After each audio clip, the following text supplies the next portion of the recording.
भगवान बुद्ध और उनका धम्म। प्रथम खंड। सिद्धार्थ गौतम बोधिसत्व किस प्रकार बने। प्रथम भाग। जन्म से प्रवज्जा। कुल ईसा पूर्व 6ठी शताब्दी में उत्तर भारत सर्व प्रभुत्व संपन्न एक राज्य न था। देश अनेक छोटे बड़े राज्यों में बटा हुआ था। इनमें से किसी किसी राज्य पर एक राजा का अधिकार था, किसी किसी पर किसी एक राजा का अधिकार न था। जो राज्य किसी एक राजा के अधीन थे उनकी संख्या 16 थी। उनके नाम थे अंग, मगध, काशी, कोसल, वज्जी, मल्ल, चेदी, वत्स, कुरु, पंचाल, मल्ल, सोरसेन, अश्मक, अवंती, गंधार तथा कंबोज। जिन राज्यों में किसी एक राजा का आधिपत्य न था वे थे कपिलवस्तु के शाक्य, पावा तथा कुशीनारा के मल्ल, वैशाली के लिच्छवी, मिथिला के विदेह, रामगाम के कोलिय, अल्लकप्प के बुली, केसपुत के कालाम, कलिंग, पीपलवन के मौर्य तथा भग्ग जिसकी राजधानी सिंसुमार गिरी थी। जिन राज्यों पर किसी एक राजा का अधिकार था वे जनपद कहलाते थे और जिन राज्यों पर किसी एक राजा का अधिकार न था वे संघ या गण कहलाते थे। कपिलवस्तु के शाक्यों की शासन पद्धति के बारे में हमें विशेष जानकारी नहीं है। हम नहीं जानते कि वहां प्रजातंत्र था अथवा कुछ लोगों का शासन था। इतनी बात हम निश्चय पूर्वक कह सकते हैं कि शाक्यों के जनतंत्र में कई राज परिवार थे और वे एक दूसरे के बाद क्रमशः शासन करते थे। राज परिवार का मुखिया राजा कहलाता था। सिद्धार्थ गौतम के जन्म के समय शुद्धोधन की राजा बनने की बारी थी। शाक्य राज भारत के उत्तर पूर्व कोने में था। यह एक स्वतंत्र राज्य था, लेकिन आगे चलकर कौशल नरेश ने इसे अपने शासन क्षेत्र में शामिल कर लिया था। इस अधिराजिक प्रभाव क्षेत्र में रहने का परिणाम यह था कि कौशल नरेश की स्वीकृति के बिना शाक्य राज्य स्वतंत्र रीति से अपने कुछ राजकीय अधिकार का उपयोग न कर सकता था। उस समय के राज्यों में कौशल एक शक्तिशाली राज्य था। मगध राज्य भी ऐसा ही था। कौशल नरेश प्रसेनजित और मगध नरेश बिंबिसार सिद्धार्थ गौतम के समकालीन थे। पूर्वज शाक्यों की राजधानी का नाम कपिलवस्तु था। हो सकता है कि इस नगर का नाम महान बुद्धिवादी मुनि कपिल के ही नाम पर पड़ा हो। कपिलवस्तु में जयसेन नाम का एक शाक्य रहता था। सिंहहुन उसका पुत्र था। सिंहहुन का विवाह हुआ था कच्चाना से। उसके 5 पुत्र थे, शुद्धोदन, धोतोदन, शुल्लोदन, शाक्योदन तथा अमितोदन। 5 पुत्रों के अतिरिक्त सिंहहुन की 2 लड़कियां थी, अमिता तथा प्रतिमा। परिवार का गोत्र आदित्य था। शुद्धोदन का विवाह महामाया से हुआ था। उसके पिता का नाम अंजन था और मां का सुलक्षणा। अंजन कोलिय था और देवदह नाम की बस्ती में रहता था। शुद्धोदन बड़ा योद्धा था। जब शुद्धोदन ने अपनी वीरता का परिचय दिया तो उसे एक और विवाह करने की भी अनुमति मिल गई। उसने महाप्रजापति को चुना। महाप्रजापति महामाया की बड़ी बहन थी। शुद्धोदन बड़ा धनी आदमी था। उसके पास बहुत बड़े बड़े खेत थे और नौकर चाकर भी अनगिनत थे। कहा जाता है कि अपने खेतों को जोतने के लिए उसे 1000 हल चलवाने पड़ते थे। वह बड़े अमन चैन की जिंदगी बसर करता था। उसके कई महल थे। जन्म। सिद्धार्थ गौतम ने शुद्धोदन के घर में जन्म ग्रहण किया था। उसके जन्म की कथा इस प्रकार है। शाक्य राज के लोग अषाढ़ के महीने में एक महोत्सव मनाया करते थे। इस उत्सव में क्या राजा क्या प्रजा सभी सम्मिलित होते थे। सामान्य रूप से यह महोत्सव 7 दिन तक मनाया जाता था। एक बार महामाया ने इस उत्सव को बड़े ही अमोद प्रमोद के साथ, बड़ी ही शान शौकत के साथ, फूलों के साथ और सुगंधियों के साथ मनाने का निश्चय किया। हाँ, उसमें सुरामेरय आदि नशीली वस्तुओं का सर्वथा परित्याग था। 7वें दिन वह प्रातःकाल उठी, सुगंधित जल से स्नान किया, 4 लाख कारशापनों का दान दिया, अच्छे से अच्छे गहने कपड़े पहने, अच्छे से अच्छे खाने खाए, व्रत रखे। तदंतर वह खूब सजे सजाए शयनागार में सोने चली गई। उस रात शुद्धोदन और महामाया निकट हुए और महामाया ने गर्भ धारण किया। राजकीय शैया पर पड़े पड़े उसे नींद आ गई। निंद्राग्रस्त महामाया ने एक स्वप्न देखा। उसे दिखाई दिया कि चतुर्दिक महाराजिक देवता उसकी शैया को उठा ले गए हैं और उन्होंने उसे हिमवंत प्रदेश में एक शाल वृक्ष के नीचे रख दिया है। वे देवता पास खड़े हैं। तब चतुर्दिक महाराजिक देवताओं की देवियां वहां आई और उसे उठाकर मानसरोवर ले गई। उन्होंने उसे स्नान कराया, स्वच्छ वस्त्र पहनाए, सुगंधियों का लेप किया और फूलों से ऐसा और इतना सजाया कि वह किसी दिव्य आत्मा का स्वागत कर सके।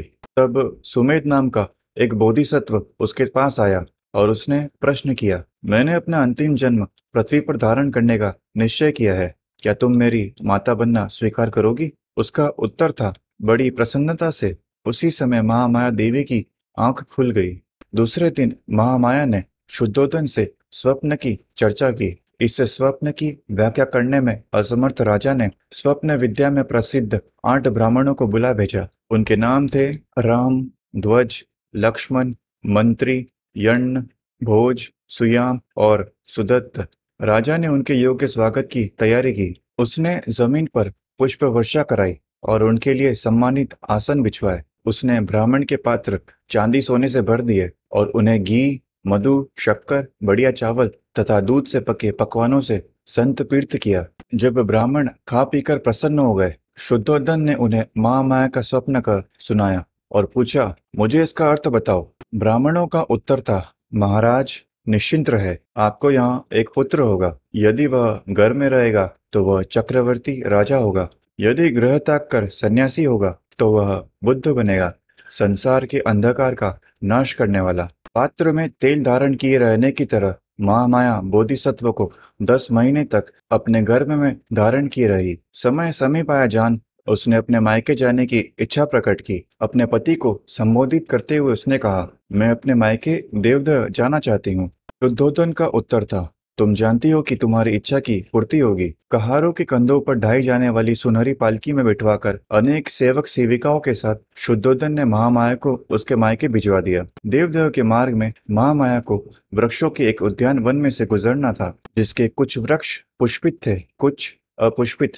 यह लुम्बिनी वन कहलाता था। जिस समय पालकी लुम्बिनी वन में से गुजर रही थी, सारा लुम्बिनी वन दिव्य चित्र लता की तरह अथवा किसी प्रतापी राजा के सुसज्जित बाजार जैसा प्रतीत होता था। जड़ से वृक्षों की शाखाओं के छोर तक पेड़ फलों और फूलों से लदे थे। नाना रंग के भ्रमर गण गुंजार रहे थे, पक्षी चहचहा रहे थे। यह मनोरम दृश्य देखकर महामाया के मन में इच्छा उत्पन्न हुई कि वह कुछ समय वहां रहे और क्रीड़ा करे। उसने पालकी ढोने वालों को आज्ञा दी कि वह उसकी पालकी को शाल उद्यान में ले चले और वहां प्रतीक्षा करे। महामाया पालकी से उतरी और एक सुंदर शाल वृक्ष की ओर बढ़ी। मंद पवन बह रहा था, जिससे वृक्ष की शाखाएं ऊपर नीचे हिल डोल रही थी। महामाया ने उनमें से एक को पकड़ना चाहा।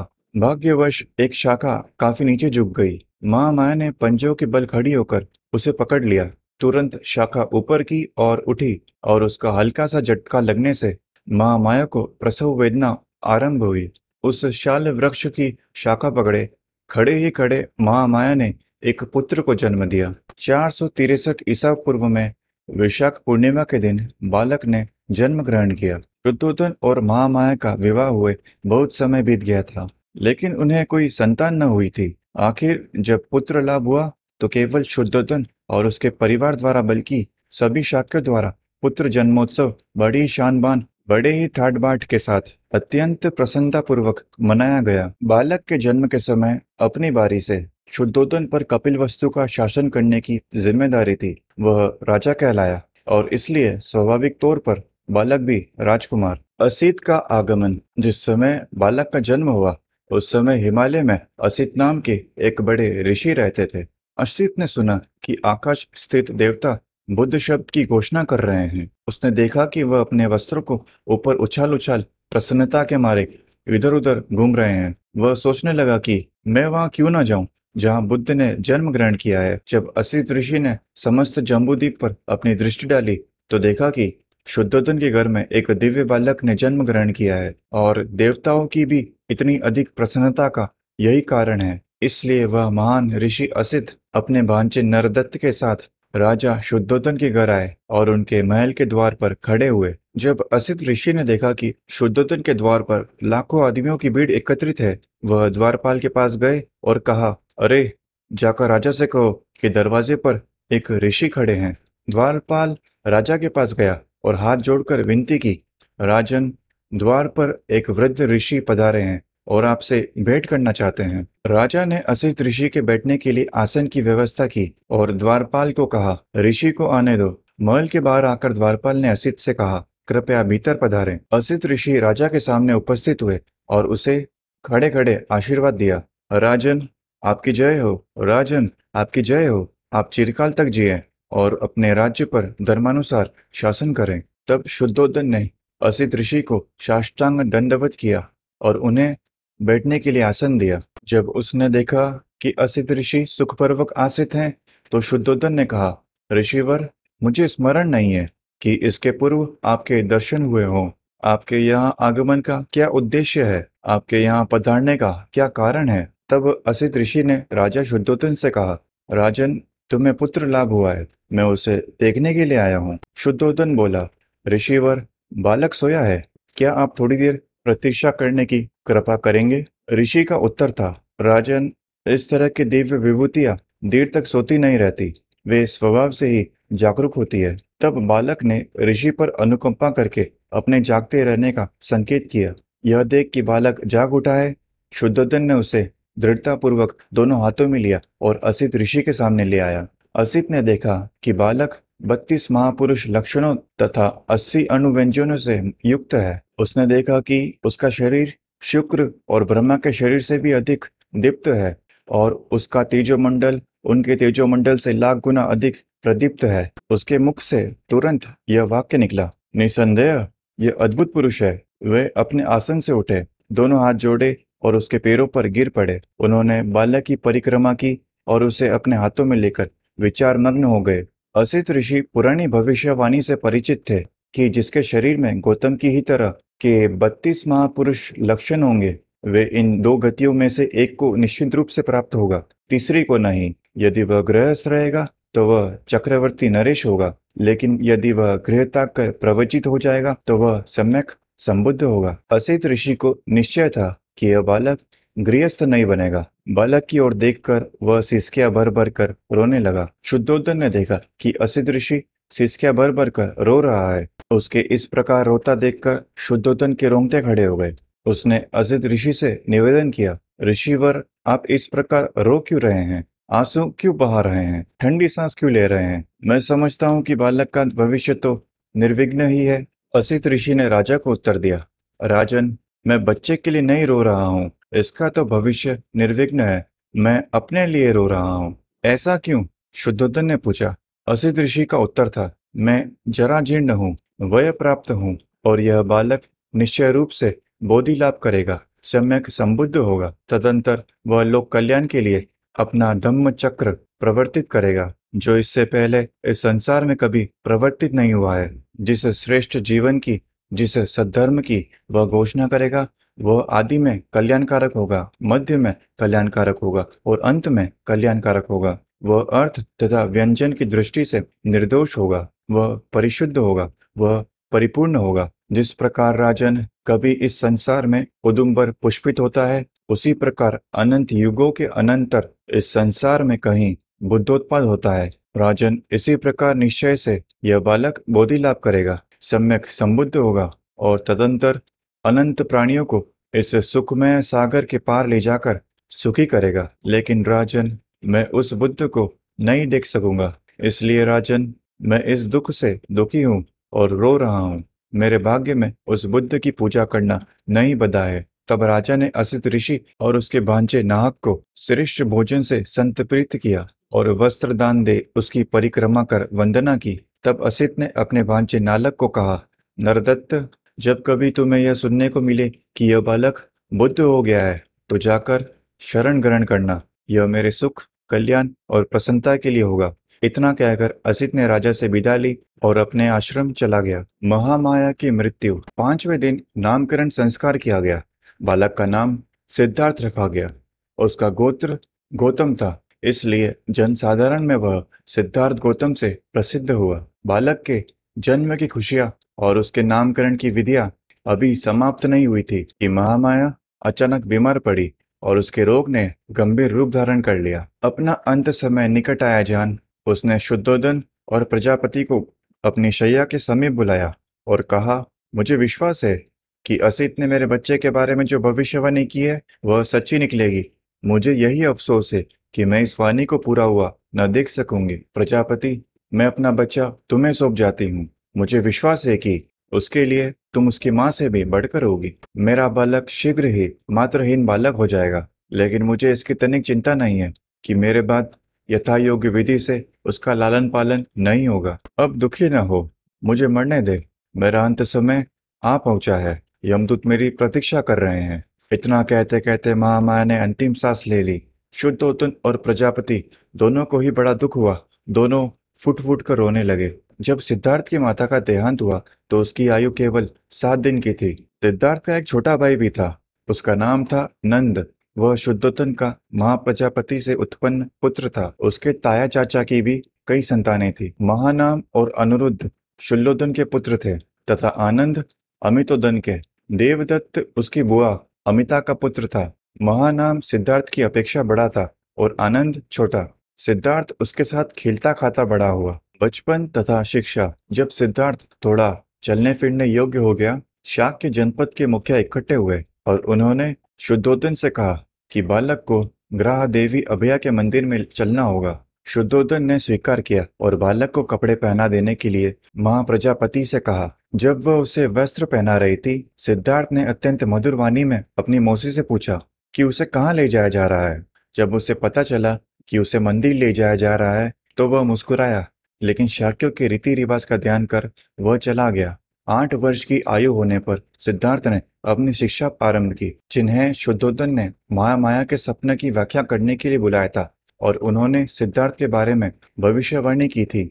वे ही 8 ब्राह्मण उसके प्रथम आचार्य हुए। जो कुछ वे जानते थे, जब वे सब सिखा चुके, तब शुद्धोदन ने उदिच्य देश के उच्च कुलात्पन्न प्रथम कोटि के भाषाविद तथा व्याकरण, वेद वेदांग तथा उपनिषदों के पूरे जानकार सब्बमित को बुला भेजा। उसके हाथ पर समर्पण का जल सींचकर शुद्धोदन ने सब्बमित को ही शिक्षक के निमित्त सिद्धार्थ को सौंप दिया। वह उसका दूसरा आचार्य था। उसकी अधीनता में सिद्धार्थ ने उस समय के सभी दर्शन शास्त्रों पर अपना अधिकार कर लिया। इसके अतिरिक्त उसने भारद्वाज से चित्त को एकाग्र तथा समाधिस्थ करने का मार्ग सीख लिया था। भारद्वाज अलार कलाम का शिष्य था। उसका अपना आश्रम कपिल वस्तु में ही था। आरंभिक प्रवृत्तियां। जब कभी वह अपने पिता की जिम्मेदारी में जाता, वहां कृषि संबंधी कोई काम न होता, वह किसी एकांत कोने में जाकर ध्यान रूढ़ हो जाता। निसंदेह उसे सभी प्रकार की शिक्षा मिल रही थी, किंतु साथ साथ एक क्षत्रिय के योग्य सैनिक शिक्षक की ओर से भी उदासीनता नहीं दिखाई जा रही थी। शुद्धोदन को इस बात का ध्यान था कि कहीं ऐसा न हो कि सिद्धार्थ में मानसिक गुणों का ही विकास हो और वह शास्त्र बल में पिछड़ जाए। सिद्धार्थ स्वभाव के कारुणिक था। उसे यह अच्छा नहीं लगता था कि आदमी आदमी का शोषण करे। एक दिन अपने कुछ मित्रों सहित वह अपने पिता के खेत पर गया। वहां उसने देखा कि मजदूर खेत कोड़ रहे हैं, बांध बांध रहे हैं। उनके तन पर पर्याप्त कपड़ा नहीं है, वे सूर्य के ताप से जल रहे हैं। उस दृश्य का उसके चित्त पर बड़ा प्रभाव पड़ा। उसने अपने एक मित्र से कहा, एक आदमी दूसरे का शोषण करे, क्या इसे ठीक कहा जाएगा? मजदूर मेहनत करे और मालिक उसकी मजदूरी पर गुलछरे उड़ाए, यह कैसे ठीक हो सकता है? उसके मित्रों के पास उसके इस प्रश्न का कोई उत्तर न था, क्योंकि वे पुराने विचार परंपरा के मानने वाले थे कि किसान मजदूर का जन्म अपने मालिकों की सेवा करने के लिए ही हुआ है और ऐसा करना ही उसका धर्म है। शाक्य लोग वप्रमंगल नाम का एक उत्सव मनाया करते थे। धान बोने के प्रथम दिन मनाया जाने वाला यह एक ग्रामीण उत्सव था। शाक्यों की प्रथा के अनुसार उस दिन हर शाक्य को अपने हाथ से हल जोतना पड़ता था। सिद्धार्थ ने हमेशा इस प्रथा का पालन किया। वह अपने हाथ से हल चलाया करता था। यद्यपि वह विद्वान था, किंतु उसे शरीर श्रम से घृणा न थी। उसका क्षत्रिय कुल था। उसे धनुष चलाने तथा अन्य शस्त्रों का प्रयोग करने की शिक्षा मिली थी, लेकिन वह किसी भी प्राणी को अनावश्यक कष्ट देना नहीं चाहता था। वह शिकारियों के दल के साथ जाने से इनकार कर देता था। उसके मित्र कहते, क्या तुम्हें शेर चीतों से डर लगता है? वह प्रत्युत्तर देता, मैं जानता हूँ कि तुम शेर चीतों को मारने वाले नहीं हो। तुम हिरणों तथा खरगोशों जैसे निसंप्र जानवरों को ही मारने वाले हो। शिकार के लिए नहीं तो अपने मित्रों का निशाना देखने के लिए ही आओ। उसके मित्र आग्रह करते। सिद्धार्थ इस तरह के निमंत्रण को भी अस्वीकार कर देता। मैं निर्दोष प्राणियों के वध का साक्षी नहीं होना चाहता। इसकी इस प्रवृत्ति से प्रजापति गौतमी बड़ी चिंतित हो उठी। वह उससे तर्क करती, तुम भूल गए हो कि तुम एक क्षत्रिय कुमार हो। लड़ना तुम्हारा धर्म है। शिकार के माध्यम से युद्ध विद्या में निष्णात हुआ जा सकता है, क्योंकि शिकार करके ही तुम ठीक ठीक निशाना लगाना सीख सकते हो। शिकार भूमि ही युद्ध भूमि का अभ्यास क्षेत्र है। लेकिन सिद्धार्थ बहुधा गौतमी से पूछ बैठते, तो माँ, एक क्षत्रिय को क्यों लड़ना चाहिए? और गौतमी का उत्तर होता, क्योंकि यह उसका धर्म है। सिद्धार्थ उसके उत्तर से संतुष्ट न होता। वह गौतमी से पूछता, माँ, यह तो बता कि आदमी को मारना एक आदमी का ही धर्म कैसे हो सकता है? गौतमी उत्तर देती, यह सब तर्क एक सन्यासी के योग्य है, लेकिन क्षत्रिय का धर्म तो लड़ना ही है। यदि क्षत्रिय भी नहीं लड़ेगा तो राष्ट्र का संरक्षण कौन करेगा? लेकिन माँ, यदि सब क्षत्रिय परस्पर एक दूसरे को प्रेम करे तो क्या बिना कटे मरे वे राष्ट्र का संरक्षण नहीं कर सकते? गौतमी निरुत्तर हो जाती। वह अपने साथियों को अपने साथ बिठाकर ध्यान लगाने की प्रेरणा करता। वह उन्हें बैठने का ठीक ढंग सिखाता। वह उन्हें किसी एक विषय पर चित्त एकाग्र करना सिखाता। वह उन्हें परामर्श देता कि ऐसी ही भावनाओं की भावना करनी चाहिए कि मैं सुखी रहूं, मेरे संबंधी सुखी रहे और सभी प्राणी सुखी रहें। उसके मित्र उसकी बातों को महत्व नहीं देते थे। वे उस पर हंसते थे। वे आंखें बंद करते तो उनका चित्त उनके ध्यान के विषय पर एकाग्र न होता। इसके बजाय उनकी आंखों के सामने नाचते हुए हिरण जिनका वे शिकार करना चाहते थे, अथवा वे मिठाइयाँ जिन्हें वे खाना चाहते थे। उसके माता पिता को यह उसका ध्यानाभिमुख अच्छा नहीं लगता था। उन्हें लगता था कि यह क्षत्रिय जीवन के सर्वथा प्रतिकूल है। सिद्धार्थ को विश्वास था कि योग्य भावनाओं पर चित्त एकाग्र करने से हम अपनी मैत्री भावना को बहुत व्यापक बना सकते हैं। उसका कहना था कि सामान्य रूप से जब भी कभी हम प्राणियों के बारे में कुछ भी विचार करते हैं, हमारे मन में भेद विभेद घर कर जाते हैं। हम मित्रों को शत्रुओं से भिन्न कर लेते हैं। हम अपने पालतू पशुओं को मनुष्यों से भिन्न कर लेते हैं। हम अपने मित्रों से प्रेम करते हैं और प्रेम करते हैं अपने पालतू पशुओं से। हम अपने शत्रु से घृणा करते हैं और घृणा करते हैं सामान्य जंतुओं से। हमें इस विभाजक रेखा की सीमा के उस पार जाना चाहिए। हम यह कार्य तभी कर सकते हैं जब हम अपने ध्यान में इस व्यवहार जगत की सीमाओं को लांघ सके। उसका बचपन करुणामय था। एक बार वह अपने पिता के खेतों पर गया। विश्राम के समय वह एक वृक्ष के नीचे लेटा हुआ प्राकृतिक शांति और सौंदर्य का आनंद लूट रहा था। उसी समय आकाश से एक पक्षी ठीक उसी के सामने आ गिरा। पक्षी को एक तीर लग गया था जिसने उसे बीन दिया था और जिसके कारण वह तड़फड़ा रहा था। सिद्धार्थ पक्षी की सहायता के लिए उठ बैठा। उसने उसका तीर निकाला, जख्म पर पट्टी बांधी और पीने के लिए पानी दिया। उसने पक्षी को गोद में लिया और अपनी चादर के भीतर छिपाकर उसे अपनी छाती की गर्मी पहुंचाने लगा। सिद्धार्थ को आश्चर्य था कि इस असहाय पक्षी को किसने बींधा होगा। शीघ्र ही उसका ममेरा भाई देवदत्त वहां आ पहुंचा। वह शिकार के सभी आयुधों से सन्नद्ध था। उसने सिद्धार्थ से कहा कि उसने उड़ते हुए पक्षी पर तीर चलाया था। पक्षी घायल हो गया था। कुछ दूर उछलकर वह वहीं आसपास ही गिर गया। उसने सिद्धार्थ से पूछा, क्या तुमने उसे देखा है? सिद्धार्थ ने हाँ कहकर स्वीकार किया और वह पक्षी भी उसे दिखाया, जो अब बहुत कुछ स्वस्थ हो चला था। देवदत्त ने मांग की कि उसका पक्षी उसे दे दिया जाए। सिद्धार्थ ने इनकार किया। दोनों में घोर विवाद हुआ। देवदत्त का कहना था कि शिकार के नियमों के अनुसार जो पक्षी को मारता है वही उसका मालिक होता है, इसलिए वही उसका मालिक है। सिद्धार्थ का कहना था कि यह आधारी सर्वथा गलत है। जो किसी की रक्षा करता है वही उसका स्वामी हो सकता है। हत्यारा कैसे किसी का स्वामी हो सकता है? दोनों में से एक भी पक्ष झुकने के लिए तैयार न था। मामला न्यायालय तक जा पहुंचा। न्यायालय ने सिद्धार्थ के पक्ष में निर्णय दिया। देवदत्त सिद्धार्थ का बद्ध वेरी बन गया, लेकिन सिद्धार्थ की करुणा ऐसी ही अनुपम थी कि वे ममेरे भाई को प्रसन्न बनाए रखने की बजाय एक पक्षी की जान बचाना अधिक श्रेयस्कर समझते थे। सिद्धार्थ गौतम का आरंभिक जीवन कुछ कुछ ऐसा ही था। विवाह दंडपानी नाम का एक शाक्य था। यशोधरा उसकी लड़की थी। अपने सौंदर्य और शील के लिए वह प्रसिद्ध थी। यशोधरा अपने 16वें वर्ष में पहुंच चुकी थी और दंडपानी को उसके विवाह की चिंता ने आग गिरा था। प्रथा के अनुसार दंडपानी ने अपने सभी पड़ोसी देशों के तरुणों को अपनी लड़की के स्वयंवर में सम्मिलित होने का निमंत्रण भेजा। सिद्धार्थ गौतम के नाम भी एक निमंत्रण भेजा गया था। सिद्धार्थ गौतम का भी 16वां वर्ष पूरा हो चुका था। उसके माता पिता भी उसकी शादी के लिए वैसे ही चिंतित थे। उन्होंने उसे स्वयंवर में जाने को और यशोधरा का पाणी ग्रहण करने को कहा। उसने अपने माता पिता का कहना माना। आगत तरुणों में से यशोधरा ने सिद्धार्थ गौतम को ही चुना। दंडपानी बहुत प्रसन्न नहीं था। उसे उन दोनों के दाम्पत्य जीवन की सफलता में संदेह था। उसे लगता था कि सिद्धार्थ को तो साधु संतों की संगति ही अच्छी लगती है। उसे तो एकांत प्रिय है। वह एक अच्छा संगहस्त कैसे बन सकेगा? यशोधरा सिद्धार्थ गौतम के अतिरिक्त और किसी दूसरे से विवाह न करना चाहती थी। उसने अपने माता पिता से पूछा, क्या साधु संतों की संगति को अच्छा समझना कोई अपराध है? यशोधरा का ऐसा ख्याल नहीं था। यशोधरा की माँ को जब मालूम हुआ कि यशोधरा सिद्धार्थ गौतम के अतिरिक्त और किसी दूसरे से विवाह करना ही नहीं चाहती, उसने दंडपानी से कहा कि उसे राजी हो जाना चाहिए।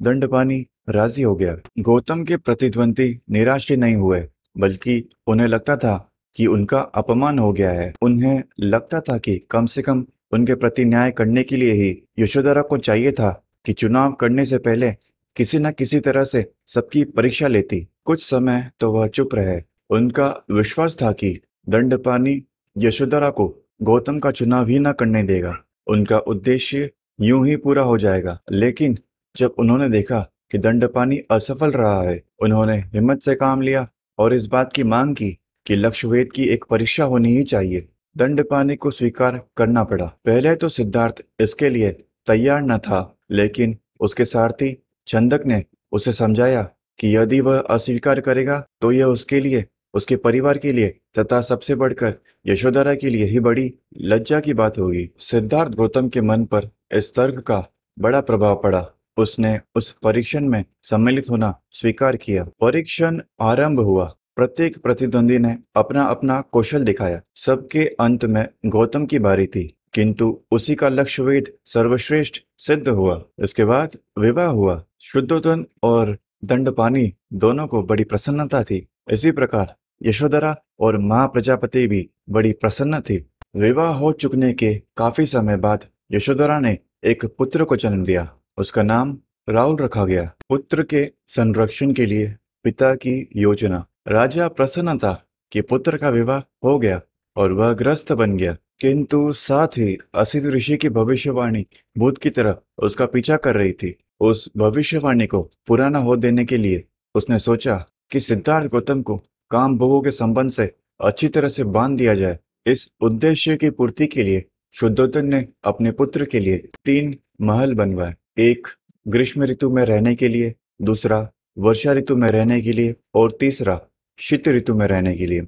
उसने इन महलों को हर तरह के भोग विलास के साधनों से सुसज्जित किया। हर महल के गिर्द एक एक सुंदर बाग था, जिसमें नाना तरह के फूलों से लदे हुए पेड़ थे। अपने पुरोहित उदय के परामर्श से उसने निश्चय किया कि कुमार के लिए एक अंतःपुर की व्यवस्था करनी चाहिए, जहाँ सुंदरियों की कमी न हो। शुद्धोधन ने तब उदय को कहा कि वह उन षोडशियों को संकेत कर दे कि वे कुमार का चित्त जीतने का प्रयास करे। उदय ने सुंदरियों को इकट्ठा कर कुमार का चित्त लुभाने का संकेत ही नहीं किया, विधि भी बताई। उन्हें संबोधित करके उसने कहा, आप सब इस तरह की कला में दक्ष हैं। आप सबको राग रंजित चित्त की भाषा का अच्छा परिचय है। आप सब सुंदर हैं, आकर्षक हैं। आप सब अपने कौशल में कुशल हैं। आप अपने चातुर्य से उन ऋषि मुनियों को भी जीत सकती हैं जो कामजित माने जाते हैं। आप उन देवताओं को भी जीत सकती हैं जिन्हें केवल दिव्य लोक की अप्सराएं ही लुभा सकती है। अपनी कला, अपनी चतुराई, अपनी आकर्षण से पुरुषों की तो बात ही क्या, आप स्त्रियों तक को मोह ले सकती हैं। अपने अपने क्षेत्र में आप सब इतनी कुशल थी कि आप सबके लिए कुमार को कामरूपी रज्जु में बांधकर अपने वश में कर लेना किसी भी तरह कठिन नहीं हो सकता। नवागत वधुओं को जिनकी आंखों पर लाज शर्म का पर्दा पड़ा रहता है, तो यह शोभा देता है कि वे संकोच से काम ले। आप सबको नहीं, निसंदेह यह वीर महान है, लेकिन इससे तुम्हें क्या? स्त्री का बल भी तो महान होता है। यही तुम्हारा दृढ़ संकल्प होना चाहिए। पुराने समय में काशी की एक वेश्या ने एक ऋषि को पथभ्रष्ट कर दिया था और उसे अपने पैरों में लिटाया था, और उस महान ध्यानी प्रसिद्ध विश्वामित्र को घृताची नाम की अप्सरा ने 10 वर्ष तक जंगल में बंदी बनाकर रखा था। इस प्रकार के अनेक ऋषि मुनियों को स्त्रियां रास्ते पर ले आई है। इस कुमार ने तो अभी तारुण्य के प्रथम पहर में पैर ही रखा है। इसका तो कहना ही क्या। जब यह ऐसा है तो तुम निधड़क होकर प्रयास करो, ताकि राज्य परिवार की परंपरा बनी रहे। सामान्य स्त्रियां सामान्य आदमियों को वशीभूत करती है, किंतु धन्य है वे जो असाधारण मनुष्य को वशीभूत करती है। स्त्रियां राजकुमार को अपने वश में न ला सकी। उदाई के ये शब्द स्त्रियों के हृदय को छू गए। उन्होंने कुमार को वशीभूत करने के लिए अपनी सारी शक्ति लगा देने का निश्चय किया, लेकिन अपनी भ्रू भंगिमाओं, अपने अक्षी कटाक्षों, अपनी मुस्कुराहटों, अपने कोमल अंग संचालनों के बावजूद उन षोडशियों को यह विश्वास न था कि उनका जादू कुमार पर चल सकेगा। लेकिन उदय की प्रेरणा के कारण, कुमार के कोमल स्वभाव के कारण तथा सुरा और प्रेम मद के कारण उनका आत्मविश्वास शीघ्र ही स्थिर हो गया। अब स्त्रियां अपने काम में लग गई। कुमार की स्थिति वैसी ही थी जैसी हथिनी समूह के गिरे हुए हिमालय के जंगल में विचरते हुए हस्तिराज की हो। उन स्त्रियों से घिरा हुआ वह राजकुमार ऐसे ही सुशोभित होता था जैसे सूर्य देवता अपने दिव्य भवन में अप्सराओं से घिरा हो। उनमें से कुछ ने रागातिरेक से उसे अपने छातियों से दबाया, कुछ दूसरियों ने लड़खड़ाने का बहाना बना उससे बड़ी जोर से अपनी छातियों से लगाया। उसके बाद उन्होंने अपने लताओं से कोमल करों को उसके कंधों पर ढीला छोड़ अपना भार भी उस पर डाल दिया। कुछ दूसरियों ने अपने सुरागंध रक्तवर्ण होठों वाले मुख से उनके कान में फुसफुसाया, मेरी रहस्यपूर्ण बातें सुनो। कुछ दूसरियों ने, जिनके वस्त्र इतरों से भीगे थे, उसे आज्ञा देने की तरह कहा, हमारी पूजा करो। दूसरी नीलांबरा सुरा से मत होने का बहाना बनाते हुए अपनी जीभ को बाहर करके खड़ी हो गई जैसे रात के समय बिजली कौंध रही हो। कुछ दूसरी घुंघरुओं का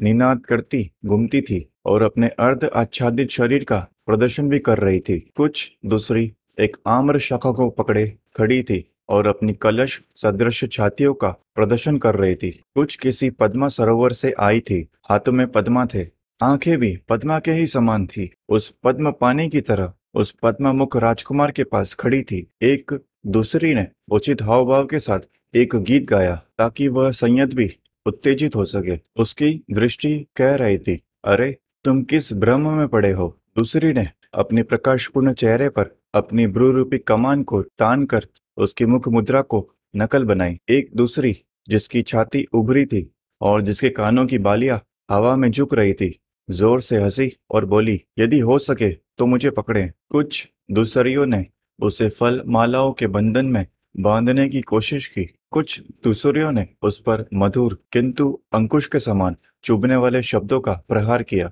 एक दूसरी ने उसे बुलाने के लिए एक आम्र वृक्ष की शाखा को हाथ में लेकर एक फूल दिखाया और प्रश्न किया, यह किसका फूल है। एक दूसरी ने आदमी की सी चाल ढाल बनाकर कहा, हे स्त्री जीत, जा इस पृथ्वी को जीत। एक दूसरी ने एक नील पद्मा की गंध लेते हुए और अपनी गोल गोल आंखें मटकाते हुए कुछ स्पष्ट शब्दों में राजकुमार को संबोधित किया, स्वामी, मधुगंधी पुष्पों से आच्छादित इस आम्र फल को देखें। स्वर्ण पिंजर के बंद की तरह कोकिल यहाँ गाती है। यहाँ आए और इस अशोक वृक्ष को देखें जो प्रेमियों का शोकवर्धक है और जहाँ मधुमक्खियां ऐसे गुंजार करती है मानो वे अग्निदग्ध हो। यहाँ आए और आम्र लतिका लिपटें। इस तिलक वृक्ष को देखें मानो कोई पित्त वस्त्र धारिणी किसी श्वेत वस्त्र आच्छादित पुरुष से लिपटी हो। अंगूरी रस की तरह प्रकाशमान पुष्पित कुर्वक वृक्ष को देखें जो कि इस प्रकार झुका हुआ है मानो स्त्रियों के नखों की लाली से आहत हुआ हो। इस तरुण अशोक को आकर देखें जिनकी नई नई शाखाएं चारों ओर फैली हुई है। ऐसा लगता है मानो यह हमारे हाथों के सौंदर्य को देखकर ही लज्जा से गड़ा जाता है। इस झील को ही देखें जिसके तट पर सिंधवार उगी है, मानो श्वेत वस्त्र पर एक सुंदर रमणी लेटी हुई है। स्त्री जाति की सामर्थ्य देखो, पानी में वह कछुई आगे आगे जाती है और उसका पति पीछे पीछे, मानो वह उसका दास हो। मत कोकिल का संगीत सुनो और दूसरे का भी उसका अक्षरश अनुसरण करते हुए। अच्छा होता यदि वसंत ऋतु में पक्षियों में पैदा होने वाले उन्माद का कुछ अंश आप में भी होता और यह अपने आप को सदा बुद्धिमान समझने वाले पंडितों के विचार न होते। इस प्रकार इन प्रेमासक्त स्त्रियों ने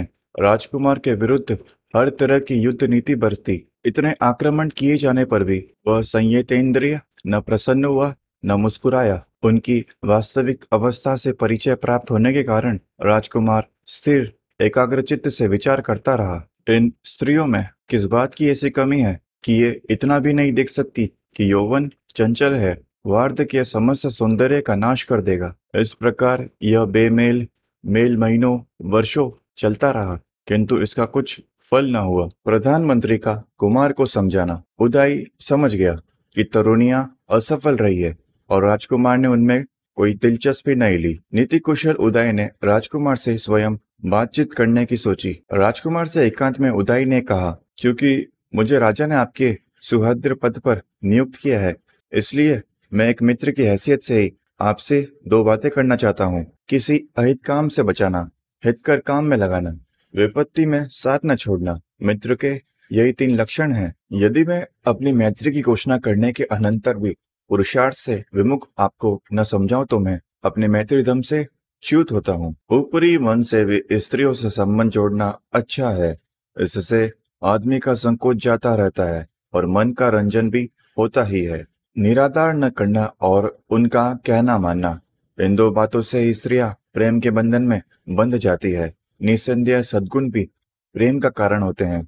स्त्रियां आदर चाहती है। हे विशालाक्ष, क्या आप ऊपरी मन से भी अपने सौंदर्य के अनुरूप शालीनता दिखाने के लिए उन्हें प्रसन्न रखने का कुछ प्रयास न करेंगे? दाक्षिण्य ही स्त्रियों की औषध है। दाक्षिण्य ही उनका अलंकार है। बिना दाक्षिण्य ही सौंदर्य पुष्पहीन उद्यान के समान है। लेकिन अकेले दाक्षिण्य से भी क्या, आपके साथ हृदय की भावना का भी मेल होना चाहिए। इतनी कठिनाई से हस्तगत हो सकने वाले कामभोग जब आपकी मुट्ठी में है, तो निश्चय से आप उनका तिरस्कार न करेंगे। काम को ही सर्वप्रथम पुरुषार्थ मानकर प्राचीन काल में इंद्र तक ने गौतम ऋषि की पत्नी अहिल्या का आलिंगन किया। इसी प्रकार अगस्त्य ऋषि ने भी सौम्यभार्य रोहिणी के साथ रमन किया और श्रुति अनुसार लोपमुद्रा के साथ भी यही बीती। औतथ्य पत्नी मरुत की पुत्री ममता के साथ ऋषि बृहस्पति ने सहभोग किया और भारद्वाज को जन्म दिया। अर्थ अर्पण करती हुई बृहस्पति की पत्नी को चंद्रमा ने ग्रहण किया और दिव्य बुद्ध को जन्म दिया। इसी प्रकार पुरातन समय में रागातिरेक से पराशर ऋषि ने यमुना तट पर वरुण पुत्र की पुत्री काली के साथ सहवास किया। वशिष्ठ ऋषि ने अक्षमाला नाम की एक नीच जाति की स्त्री से सहवास किया और कंपिजलाद नाम के पुत्र को जन्म दिया। और बड़ी आयु हो जाने पर भी राजश्री ययाति ने चयव्रत वन में अप्सरा विश्वाची के साथ संभोग किया। यद्यपि वह जानता था कि पत्नी के साथ सहवास उसकी मृत्यु का कारण होगा, तो भी कौरव नरेश पांडु मातृ के रूप और गुणों पर मुग्ध हो प्रेम के वशीभूत हो गया। इस प्रकार के महान पुरुषों तक ने जुगुप्सित काम भोगों का सेवन किया है, तब प्रशंसनीय काम भोगों के सेवन में तो दोष ही क्या। यह सब होने पर भी आश्चर्य है कि शक्ति, तारुण्य और सौंदर्य से संपन्न आप उन काम भोगों की अपेक्षा कर रहे हैं जिन पर न्यायतः आपका अधिकार है और जिसमें सारा जगत आसक्त है। राजकुमार का प्रधानमंत्री को उत्तर। पवित्र परंपरा से समर्थित उचित ही प्रतीत होने वाले इन वचनों को सुनकर मेघ गर्जन सदृश स्वर में राजकुमार ने उत्तर दिया, आपकी स्नेह सिक्त भाषा तो आपके योग्य ही है, लेकिन मैं आपको बताऊंगा कि आप कहाँ गलती पर हैं। मैं संसार के विषयों की अवज्ञा नहीं करता। मैं जानता हूँ कि सारा जगत इन्हीं में आसक्त है, लेकिन क्योंकि मैं जानता हूँ कि सारा संसार अनित्य है, इसलिए मेरा मन उसमें रमन नहीं करता। यदि यह स्त्री सौंदर्य स्थायी भी रहे, तो भी यह किसी बुद्धिमान आदमी के योग्य नहीं है कि उसका मन विषयों में रमन करे। और जहाँ तक तुम कहते हो कि वे बड़े बड़े महात्मा भी विषयों के वशीभूत हुए हैं, तो वे इस विषय में प्रमाण नहीं है, क्योंकि अंत में वे भी क्षय को प्राप्त हुए हैं। जहाँ क्षय है वहाँ वास्तविक महानता नहीं है, जहाँ विषयासक्ति है वहाँ वास्तविक महानता नहीं है, जहाँ असंयम है वहाँ वास्तविक महानता नहीं है। और ये जो आपको कहना है कि ऊपरी मन से ही स्त्रियों से स्नेह करना चाहिए, तो चाहे यह दक्षता से भी मुझे यह रुचिकर नहीं है। यदि यह यथार्थ नहीं है तो मुझे स्त्रियों की इच्छा के अनुसार अनुवर्त भी प्रिय नहीं। यदि आदमी का मन उसमें नहीं है तो ऐसे अनुवर्त पर भी धिक्कार है। जहाँ राग का अतिशय है, जहाँ मिथ्यात्व में विश्वास है, जहाँ असित आसक्ति है, जहाँ विषयों की सदोषता का यथार्थ दर्शन नहीं, ऐसी वचन्ना में भी धरा है। और यदि राग के वशीभूत हुए प्राणी परस्पर एक दूसरे को ठगते हैं, तो क्या ऐसे पुरुष भी इस योग्य नहीं कि स्त्रियां उनकी ओर देखे तक नहीं, और क्या स्त्रियां भी इस योग्य नहीं कि पुरुष उनकी ओर देखे तक नहीं? क्योंकि यह सब ऐसा ही है, इसलिए मुझे विश्वास है कि तुम मुझे विषय भोग के अशोभन करपथ पर नहीं ले जाओगे। राजकुमार के सुनिश्चित दृढ़ संकल्प ने उदय को निरुत्तर कर दिया। उसने राजा को सारा वृत्तांत जा सुनाया। जब शुद्धोधन को यह मालूम हुआ कि उसके पुत्र का चित्त किस प्रकार विषयों से सर्वथा विमुख है, तो उसे सारी रात नींद नहीं आई। उसके दिल में वैसा ही दर्द था जैसे किसी हाथी की छाती में तीर लगा हो। अपने मंत्रियों के साथ उसने बहुत सा समय यह विचार करने पर खर्च किया कि वह किस उपाय से सिद्धार्थ को संसार के विषयों की ओर अभिमुख कर सके और उस जीवन से विमुख कर सके जिसकी ओर अग्रसर होने की उसकी पूरी संभावना थी। लेकिन उन उपायों के अतिरिक्त जिन्हें करके वे मात खा चुके थे, उन्हें कोई दूसरा उपाय नहीं सूझा। जिनकी पुष्पमालाएं और अलंकार व्यर्थ सिद्ध हो चुके थे, जिनके हाव भाव और आकर्षण कौशल निष्प्रयोजन सिद्ध हो चुके थे, जिनके हृदय में विगढ़ प्रेम था, उन तरुणियों की सारी मंडली विदा कर दी गई। शाक्य संघ में दीक्षा। शाक्यों का अपना संघ था। 20 वर्ष की आयु होने पर हर शाक्य तरुण को शाक्य संघ में दीक्षित होना पड़ता था और संघ का सदस्य होना होता था। सिद्धार्थ गौतम 20 वर्ष के हो चुके थे। अब यह समय था कि वह संघ में दीक्षित हो और उसका सदस्य बने। शाक्यों का अपना एक संघ भवन था जिसे वह संभागार कहते थे। यह कपिल वस्तु में ही था। संघ सभाएं संघागार में ही होती थी। सिद्धार्थ को संघ में दीक्षित कराने के लिए शुद्धोधन ने शाक्य पुरोहित को संघ की एक सभा बुलाने के लिए कहा। तदनुसार कपिल वस्तु में शाक्यों के स्थानागार में संघ एकत्रित हुआ। सभा में पुरोहित ने प्रस्ताव किया कि सिद्धार्थ को संघ का सदस्य बनाया जाए। शाक्य सेनापति अपने स्थान पर खड़ा हुआ और उसने संघ को संबोधित किया। शाक्य कुल के शुद्धोधन के परिवार में उत्पन्न गौतम संघ का सदस्य बनना चाहता है। उसकी आयु पूरे 20 वर्ष की है और वह हर तरह से संघ का सदस्य बनने की योग्य है। इसलिए मेरा प्रस्ताव है कि उसे शाक्य संघ का सदस्य बनाया जाए। यदि कोई इस प्रस्ताव के विरुद्ध हो तो बोले। किसी ने प्रस्ताव का विरोध नहीं किया। सेनापति बोला, मैं दूसरी बार भी पूछता हूँ कि यदि कोई प्रस्ताव के विरुद्ध हो तो बोले। प्रस्ताव के विरुद्ध बोलने के लिए कोई खड़ा नहीं हुआ। सेनापति ने फिर कहा, मैं तीसरी बार भी पूछता हूँ कि यदि कोई प्रस्ताव के विरुद्ध हो तो बोले। तीसरी बार भी कोई प्रस्ताव के विरुद्ध नहीं बोला। शाक्यों में यह नियम था कि बिना प्रस्ताव के कोई कार्यवाही न हो सकती थी और जब तक कोई प्रस्ताव 3 बार पास न हो तब तक वह कार्य रूप में परिणत नहीं किया जा सकता था। क्योंकि सेनापति का प्रस्ताव 3 बार निर्विरोध पास हो गया था, इसलिए सिद्धार्थ के विधिवत शाक्य संघ का सदस्य बन जाने की घोषणा की गई। तब शाक्यों के पुरोहित ने खड़े होकर सिद्धार्थ को अपने स्थान पर खड़े होने के लिए कहा। सिद्धार्थ को संबोधित करके उसने पूछा, क्या आप इसका अनुभव करते थे कि संघ ने आपको अपना सदस्य बनाकर सम्मानित किया है? सिद्धार्थ का उत्तर था, मैं अनुभव करता हूँ। क्या आप संघ के सदस्यों के कर्तव्य जानते हैं? मुझे खेद है कि मैं उनसे अपरिचित हूँ, किंतु उन्हें जानकर मुझे बड़ी प्रसन्नता होगी। पुरोहित बोला, मैं सर्वप्रथम आपको बताऊंगा कि संघ के सदस्य की हैसियत से आपका क्या कर्तव्य है। उसने उन्हें एक एक करके क्रमशः गिनाया। आपको अपने तन मन और धन से शाक्यों के स्थार्थ की रक्षा करनी होगी। आपको संघ की सभाओं में उपस्थित रहना होगा। आपको बिना किसी भी भय का पक्षपात के किसी भी शाक्य का दोष खुलकर कह देना होगा। यदि आप पर कभी कोई दोषारोपण किया जाए तो आपको क्रोधित नहीं होना होगा। दोष होने पर अपना दोष स्वीकार कर लेना होगा। निर्दोष होने पर वैसा कहना होगा। इसके आगे पुरोहित ने कहा, मैं आपको बताता हूँ कि क्या करने से आप संघ के सदस्य न रह सकेंगे। व्यभिचार करने पर आप संघ के सदस्य न रह सकेंगे। किसी की हत्या करने पर आप संघ के सदस्य न रह सकेंगे। चोरी करने पर आप संघ के सदस्य न रह सकेंगे। झूठी साक्षी देने पर आप संघ के सदस्य न रह सकेंगे। सिद्धार्थ का उत्तर था, मान्यवर, मैं आपका कृतज्ञ हूँ कि आपने मुझे संघ के नियमों से परिचित कराया। मैं आपको विश्वास दिलाता हूँ कि मैं उनके अर्थ और व्यंजन सहित उन्हें पालन करने का प्रयास करूंगा। संघ से संघर्ष। सिद्धार्थ को शाक्य संघ का सदस्य बने 8 वर्ष बीत चुके थे। वह संघ का बड़ा ही वफादार और दृढ़ सदस्य था। जितनी दिलचस्पी उसे निजी मामले में थी, उतनी ही दिलचस्पी उसे संघ के मामलों में भी थी। उसकी सदस्यता के 8वें वर्ष में एक ऐसी घटना घटी जो सिद्धार्थ के परिवार के लिए दुर्घटना बन गई और उसके अपने लिए जीवन मरण का प्रश्न। इस दुखांत प्रकरण का आरंभ इस प्रकार हुआ। शाक्यों के राज्य से सटा हुआ कोलियों का राज्य था। रोहिणी नदी दोनों राज्यों की विभाजक रेखा थी। शाक्य और कोलीय दोनों ही रोहिणी नदी के पानी से अपने अपने खेत सींचते थे।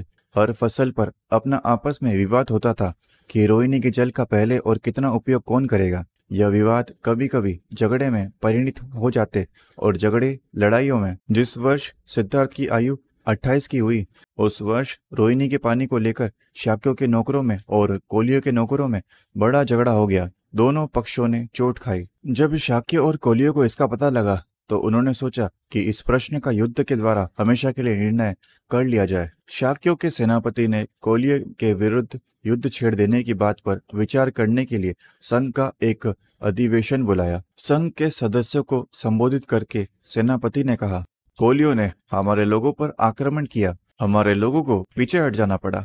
कोलियों ने इससे पहले भी अनेक बार ऐसी आक्रमणात्मक कार्यवाही की है। हमने आज तक उन्हें सहन किया, लेकिन यह इसी तरह नहीं चल सकता। यह रुकना चाहिए और इसे रोकने का एक ही तरीका है कि कोलियों के विरुद्ध युद्ध की घोषणा कर दी जाए।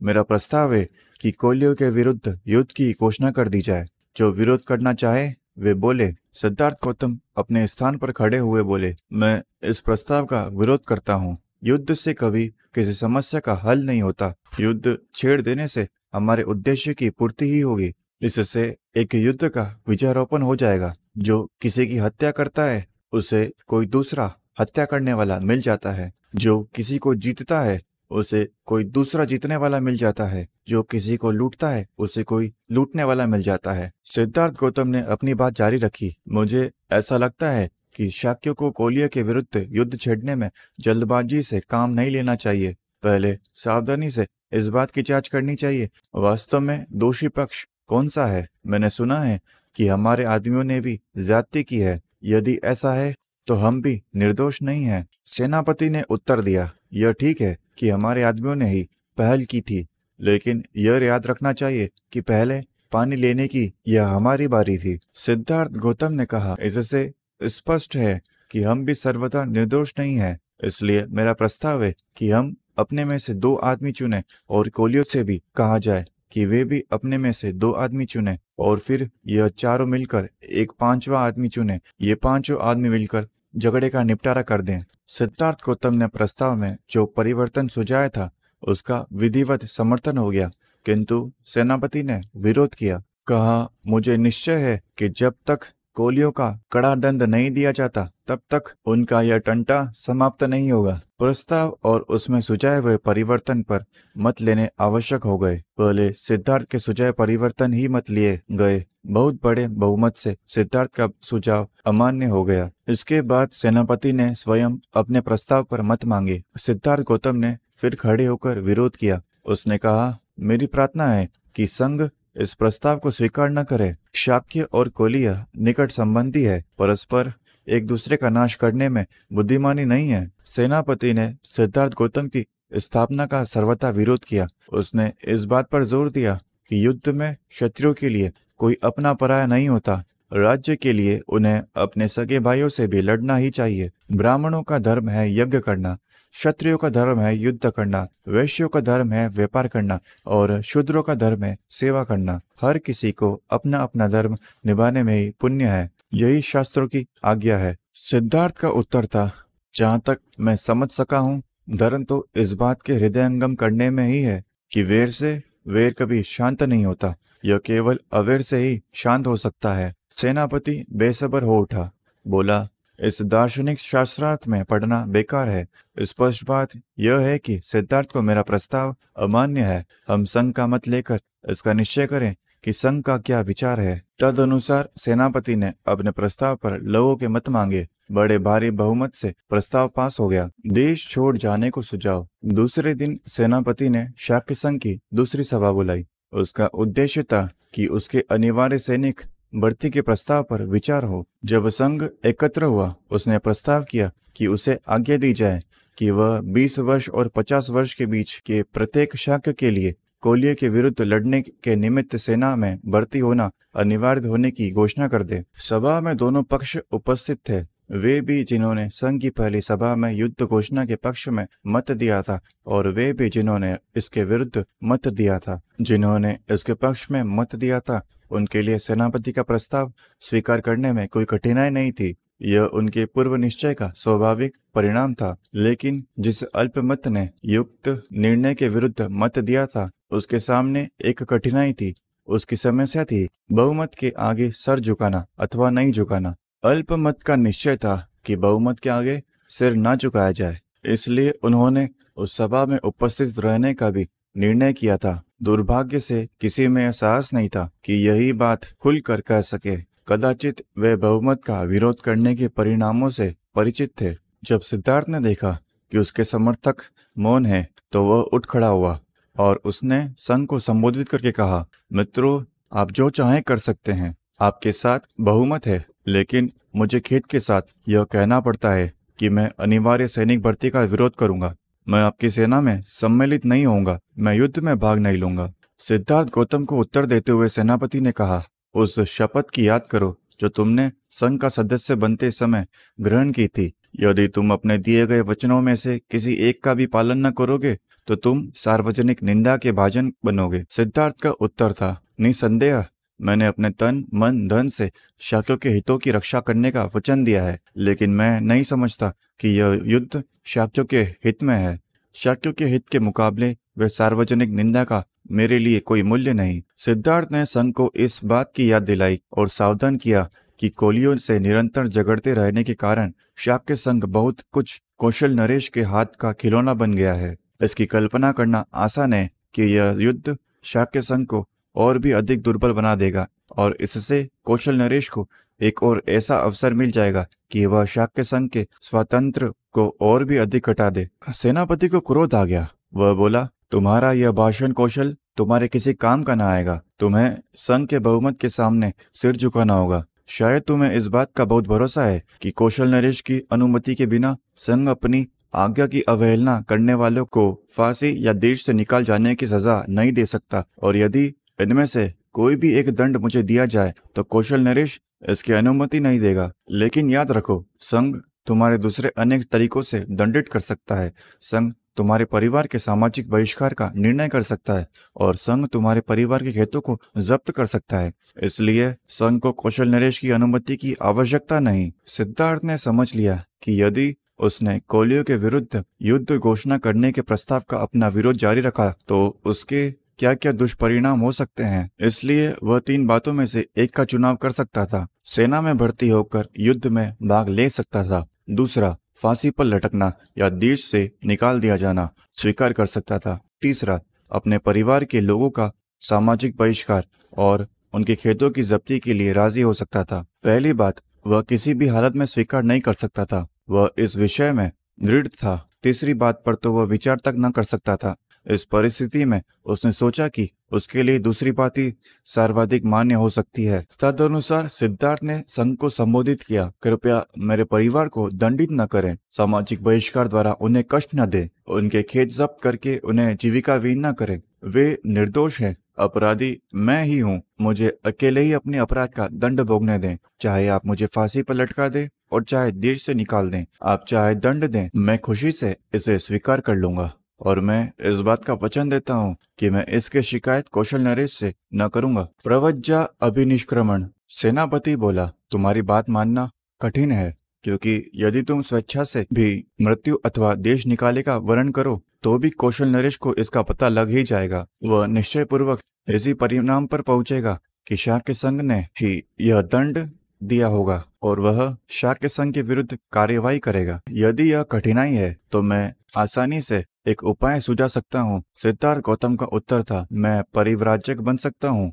और देश के बाहर चला जा सकता हूँ। यह भी एक प्रकार का देश निकाला ही है। सेनापति ने सोचा कि यह एक अच्छा सुझाव है, किंतु उसे इसके कार्य रूप में परिणित होने में संदेह था। इसलिए सेनापति ने सिद्धार्थ से पूछा, बिना अपने माता पिता और पत्नी की अनुज्ञा के तुम परिव्राजक कैसे बन सकते हो? सिद्धार्थ ने उसे विश्वास दिलाया कि वह बरकस अनुमति प्राप्त करने का प्रयत्न करेगा और कहा, मैं वचन देता हूँ कि चाहे अनुमति मिले और चाहे न मिले, मैं तुरंत देश छोड़ दूंगा। संघ को लगा कि सिद्धार्थ का सुझाव ही इस विकट समस्या का सर्वश्रेष्ठ हल है। संघ ने इसे स्वीकार कर लिया। सभा के सम्मुख जो कार्यक्रम था उसे समाप्त कर संघ विसर्जित होने को ही था कि एक तरुण शाक्य ने अपने स्थान पर खड़े होकर कहा, कृपया मेरी बात सुने। मैं कुछ महत्व की सूचना देना चाहता हूँ। मुझे इसमें तनिक संदेह नहीं कि सिद्धार्थ गौतम अपने वचन का पालन करेगा और तुरंत देश के बाहर चल जाएगा। लेकिन एक बात है जिसमें मैं थोड़ा चिंतित हूँ। अब जबकि सिद्धार्थ आंखों से अदृश्य हो जाएगा, तो क्या संघ का यही इरादा है कि कोलियों के विरुद्ध युद्ध की घोषणा कर दी जाए? मैं चाहता हूँ कि संघ पुनः इस बात पर गंभीरतापूर्वक विचार करे। कुछ भी हो, कौशल नरेश को सिद्धार्थ गौतम के देश निकालेगा तो पता ही लग जाएगा। यदि शाक्य तुरंत कोलियों के विरुद्ध युद्ध की घोषणा कर देंगे तो कौशल नरेश समझ जाएंगे कि सिद्धार्थ गौतम ने इसलिए देश का त्याग किया होगा क्योंकि वह कोलियों के विरुद्ध युद्ध छेड़ देने का विरोधी था। यह हमारे लिए अच्छा न होगा। इसलिए मेरा प्रस्ताव है कि हमें सिद्धार्थ गौतम को गृह त्याग और कोलियों के विरुद्ध वास्तविक युद्ध छेड़ देने के बीच कुछ समय को यूं गुजार देना चाहिए, अन्यथा कौशल नरेश इन दोनों घटनाओं में संबंध स्थापित कर लेगा। संघ को लगा कि निश्चय से यह बात महत्वपूर्ण है। नीति की दृष्टि से यह मान ली गई। इस प्रकार शाक्य संघ की यह दुखांत सभा समाप्त हुई और उस अल्पमत ने भी, जो युद्ध का विरोधी था किंतु जिसमें अपनी बात साफ साफ कहने का साहस न था, संतोष की सांस ली। एक अत्यंत भयानक स्थिति से किसी न किसी तरह पार हो गए। विदाई के शब्द। शाक्य संघ की सभा में जो कुछ हुआ उसकी सूचना सिद्धार्थ गौतम के वापस लौटने से बहुत पहले राजा के महल में पहुंच गई थी। घर पहुंचने पर सिद्धार्थ गौतम ने देखा कि उसके माता पिता बहुत दुखी हैं और रो रहे हैं। शुद्धोधन ने कहा, हम युद्ध के दुष्परिणामों की चर्चा किया करते थे, लेकिन मैं नहीं जानता था कि तुम इस सीमा तक चले जाओगे। सिद्धार्थ का उत्तर था, मैं भी नहीं सोचता था कि ऐसी स्थिति आ पहुंचेगी। मैं समझता था कि समझाने से शाक्य शांति के समर्थन बन जाएंगे, लेकिन दुर्भाग्य से सैनिक अधिकारियों ने लोगों को इतना उत्तेजित कर दिया था कि मेरी बातों का उन पर कोई प्रभाव न पड़ा। लेकिन मैं आशा करता हूँ कि इतना तो आप समझते ही होंगे कि मैंने कैसे परिस्थिति को अधिक बिगड़ने से बचा लिया। मैं सत्य और न्याय के पथ से विचलित नहीं हुआ और सत्य और न्याय का आग्रह करने का जो भी दंड था मैंने उसे अपने सिर पर ले लिया। लेकिन शुद्धोधन इससे संतुष्ट नहीं था। बोला, तुमने यह नहीं सोचा कि इससे हमारे सिर पर क्या बीतेगी? लेकिन इसी कारण तो मैंने प्रवज्जा लेना स्वीकार किया है। जरा सोचो तो, यदि शाक्यों ने सारे खेत जब्त करने की आज्ञा दी होती तो इसका क्या दुष्परिणाम हुआ होता। लेकिन तुम्हारे बिना हम इन खेतों को रखकर क्या करेंगे? शुद्धोधन बोला, सारा परिवार ही शाक्य जनपद का परित्याग कर देश से बाहर क्यों न चल दे। रोती हुई प्रजापति गौतमी भी सहमत थी। बोली, तुम हम सबको इस प्रकार छोड़कर अकेले कैसे जा सकते हो? सिद्धार्थ ने सांत्वना दी,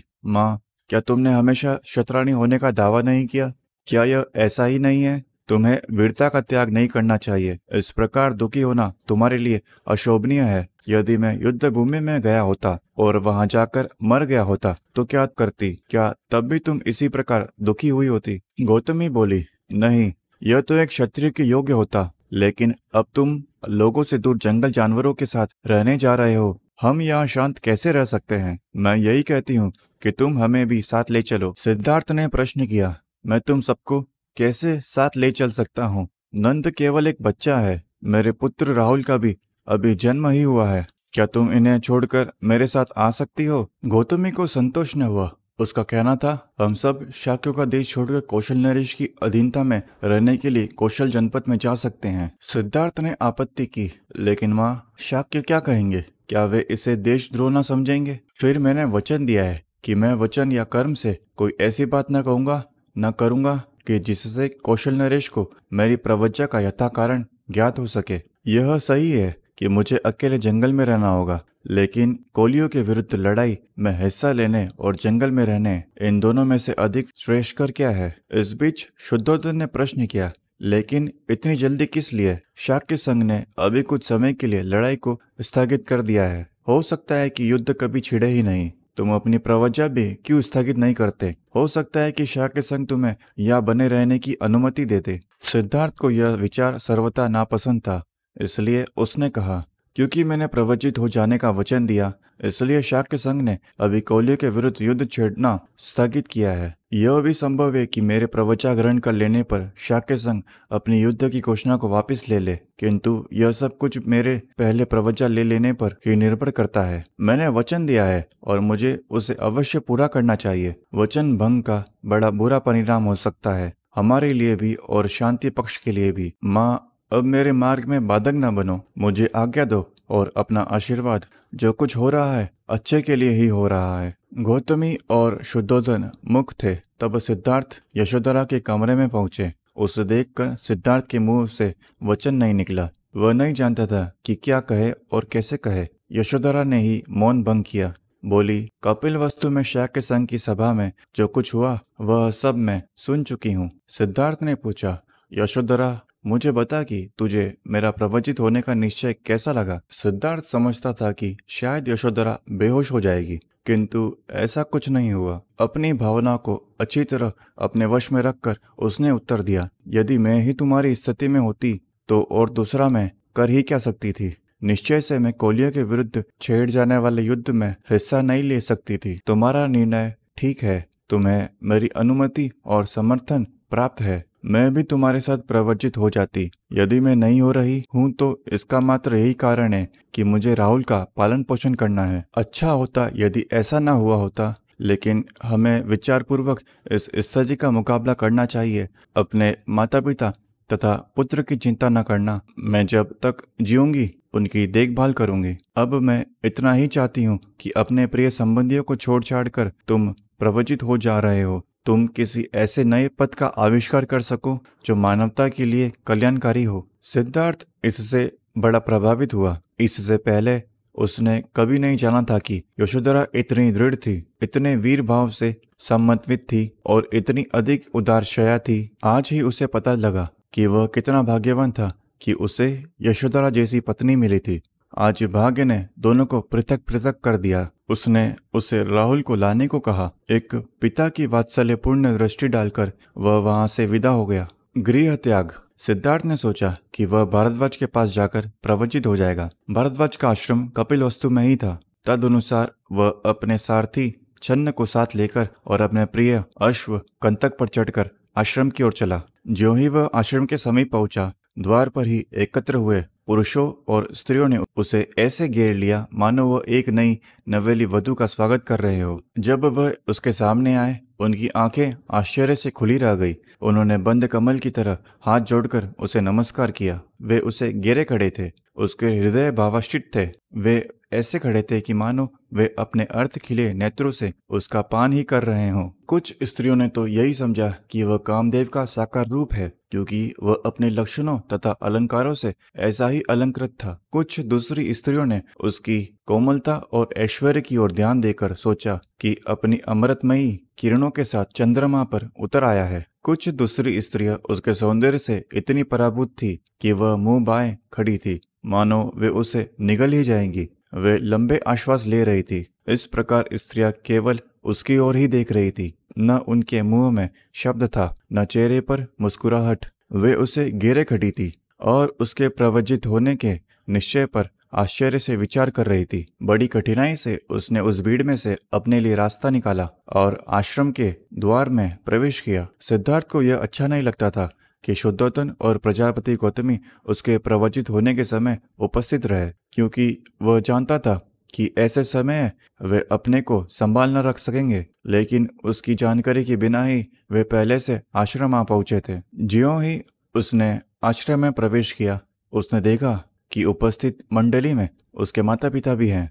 अपने माता पिता को वहां उपस्थित देखकर वह सर्वप्रथम उनके पास गया और उनका आशीर्वाद चाहा। वे भावना से इतने अधिक अभिभूत थे कि उनके मुंह से एक शब्द नहीं निकल रहा था। वे लगातार रोते रहे। उन्होंने उसे छाती से लगाया और आंसुओं से उसका अभिषेक किया। छन्न ने कंतक को एक पेड़ से बांध दिया था और पास खड़ा था। जब उसने देखा कि शुद्धोधन और प्रजापति आंसू बहा रहे हैं, तो वह भी भावनावश अपने आंसुओं को रोक न सका। बड़ी कठिनाई से अपने माता पिता से पृथक हो सिद्धार्थ वहां गया जहां छन्न खड़ा था। उसने वापस घर ले जाने के लिए उसे अपने वस्त्र और गहने कपड़े दे दिए। तब उसने अपना सिर मुंडवाया। ऐसा करना परिव्राजक के लिए आवश्यक था। उसका चचेरा भाई महानाम परिव्राजक के योग्य वस्त्र और भिक्षा पात्र ले आया। सिद्धार्थ ने उन्हें पहन लिया। इस प्रकार परिव्राजक का जीवन व्यतीत करने की पूरी तैयारी करके वह भारद्वाज के पास गया कि वह उसे विधिवत प्रवचित कर दे। अपने शिष्यों की सहायता से भारद्वाज ने आवश्यक संस्कार किए और सिद्धार्थ गौतम के परिव्राजक बनने की घोषणा कर दी, यह याद करके कि अपने शाक्य संघ के सम्मुख दोहरी प्रतिज्ञा की थी, एक तो प्रवज्ञा लेने की और दूसरे अविलंब की शाक्य जनपद की सीमा से बाहर हो जाने की। सिद्धार्थ गौतम ने प्रवज्ञा का संस्कार समाप्त होते ही अपनी यात्रा आरंभ कर ली। जो जनसमूह आश्रम में इकट्ठा हो गया था वह असामान्य था। सिद्धार्थ गौतम की प्रवज्ञा की परिस्थिति भी असामान्य ही थी। जब राजकुमार आश्रम से बाहर निकला, जनता भी उसके पीछे पीछे ही हो ली। उसने कपिल वस्तु से विदा ली और अनोमा नदी की ओर बढ़ा। पीछे मुड़कर देखा तो जनता अभी भी पीछे पीछे चली आ रही थी। उसने उन्हें रोका और कहा, बहनों और भाइयों, मेरे पीछे पीछे चले आने से क्या लाभ है? मैं शाक्य और कोलियों के बीच का झगड़ा न निपटा सका, लेकिन यदि तुम समझौते के पक्ष में जनमत तैयार कर लो तो तुम सफल हो सकते हो। इसलिए कृपा करके वापस लौट जाओ। उसकी प्रार्थना सुनी तो लोग पीछे लौटने लगे। शुद्धोधन और गौतमी भी महल को वापस चले गए। सिद्धार्थ के त्याग वस्त्रों और गहनों को देखना गौतमी के लिए असहाय था। उसने उन्हें एक कंबल तालाब में फिकवा दिया। प्रवज्ञा ग्रहण करने के समय सिद्धार्थ गौतम की आयु केवल 29 वर्ष की थी। लोग उसे याद करते थे और कह कर प्रशंसा करते थे कि यह उच्च कुलात्पन्न है, यह श्रेष्ठ माता पिता की संतान है, यह संपन्न है, यह तारुण्य के मध्य में है, यह सुंदर शरीर और बुद्धि से युक्त है, सुख भोग में पला है और वही अपने संबंधियों से इसलिए लड़ा कि पृथ्वी पर शांति बनी रहे और जनता का कल्याण हो। यह एक शाक्य तरुण था जिसने बहुमत के आगे झुकने के बजाय स्वेच्छा से दंड स्वीकार किया, जिसका मतलब था ऐश्वर्य के स्थान पर दरिद्रता, सुख समृद्धि के स्थान पर भिक्षाटन, गृह निवास के स्थान पर गृह त्याग। और यह जा रहा है जब कोई इसकी चिंता करने वाला नहीं, और यह जा रहा है बिना किसी भी ऐसी एक चीज को साथ लिए जिसे यह अपनी कह सके। इसका यह स्वेच्छा से किया हुआ महान त्याग है। यह बड़ी ही वीरता और साहस का कार्य है। संसार के इतिहास में इसकी उपमा नहीं है। यह शाक्य मुनि अथवा शाक्य सिंह कहलाने का अधिकारी है। शाक्य कुमारी कृषा गौतमी का कथन कितना सही था। सिद्धार्थ गौतम के ही संबंध में उसने कहा था, धन्य है वह माता पिता जिन्होंने ऐसे पुत्र को जन्म दिया, और धन्य है वह नारी जिसका ऐसा पति है। राजकुमार और उनका सेवक छन्न को भी कंतक के साथ वापस लौट जाना चाहिए था, लेकिन उसने वापस जाना अस्वीकार किया। उसने आग्रह किया कि कंतक को लिए वह कम से कम अनोमा नदी के तट तक अवश्य साथ चलेगा। छन्न का यह आग्रह इतना अधिक था कि सिद्धार्थ गौतम को उसकी बात माननी ही पड़ी। अंत में वे अनोमा नदी के तट पर पहुंचे। तब छन्न को संबोधित करके सिद्धार्थ बोला, मित्र, इस प्रकार यहाँ तक साथ साथ आने से मेरे प्रति तुम्हारा स्नेह प्रमाणित हो गया। तुम्हारी भक्ति ने मेरे हृदय को सर्वथा जीत लिया है। तुम्हारा मेरे प्रति जो भाव है उससे मैं बहुत प्रसन्न हूँ। खेद है कि मैं इस समय ऐसी स्थिति में हूँ कि तुम्हारे लिए कुछ कर नहीं सकता। जिससे उपकार की आशा हो उसके प्रति कौन अनुरुक्त नहीं होगा। परिवार के लिए पुत्र का पालन पोषण किया जाता है। अपने भावी सुख के लिए पुत्र पिता को मानता है। किसी न किसी आशा से ही संसार के लोग बंधे रहते हैं।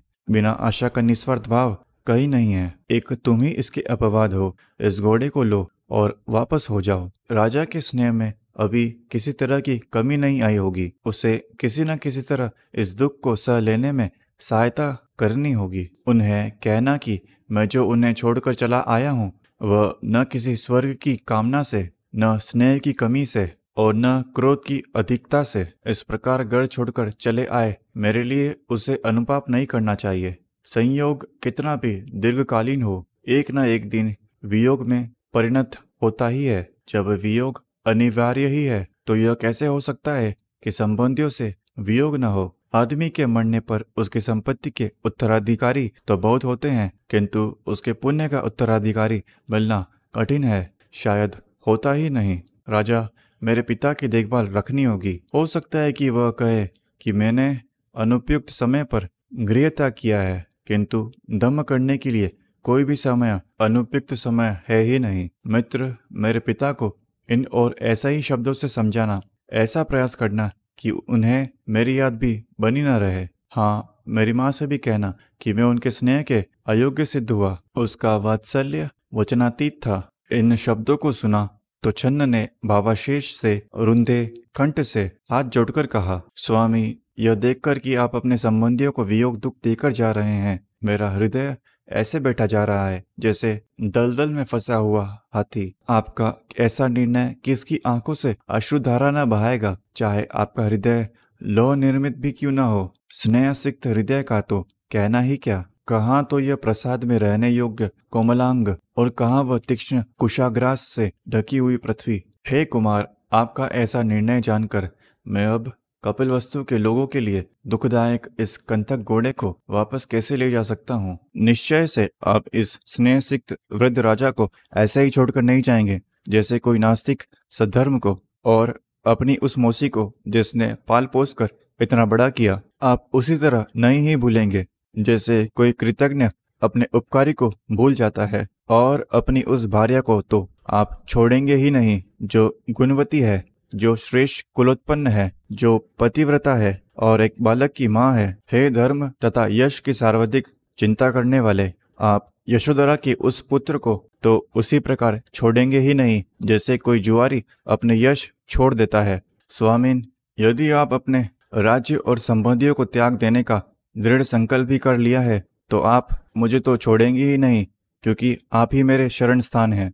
मैं आपको इस प्रकार जंगल में अकेला छोड़कर इस दग्ध हृदय के साथ नगर को वापस नहीं लौट सकता। जब मैं अकेला वहां जाऊंगा तो राजा मुझे क्या कहेगा, और मैं आपकी सहधर्मिणी को ही क्या शुभ संवाद सुनाऊंगा। और आपका जो ये कहना है कि मैं राजा को आपके अवगुण सुनाऊं ताकि उसका स्नेह कम हो जाए, तो यदि मैं तालू से सटी जिह्वा से निर्लज बनकर आपके अवगुण कहने का प्रयास भी करूं तो उन पर कौन विश्वास करेगा। जो दयामूर्ति है और जिसने सदा करुणा दिखाई है, यह उसके योग्य नहीं कि अपने स्नेह का परित्याग कर दे। मुझ पर दया करें, लौट चलें। छन्न के इस दुख भरे शब्दों को सुनकर सिद्धार्थ गौतम ने अत्यंत कोमलता से उत्तर दिया, छन्न, मेरे वियोग से उत्पन्न होने वाले दुख का परित्याग करो। नाना जन्म ग्रहण करने वाले प्राणियों के लिए परस्पर का वियोग अनिवार्य है। यदि मैं स्नेह के कारण आज अपने संबंधियों का परित्याग न भी करूं तो भी एक न एक दिन मृत्यु हमें एक दूसरे से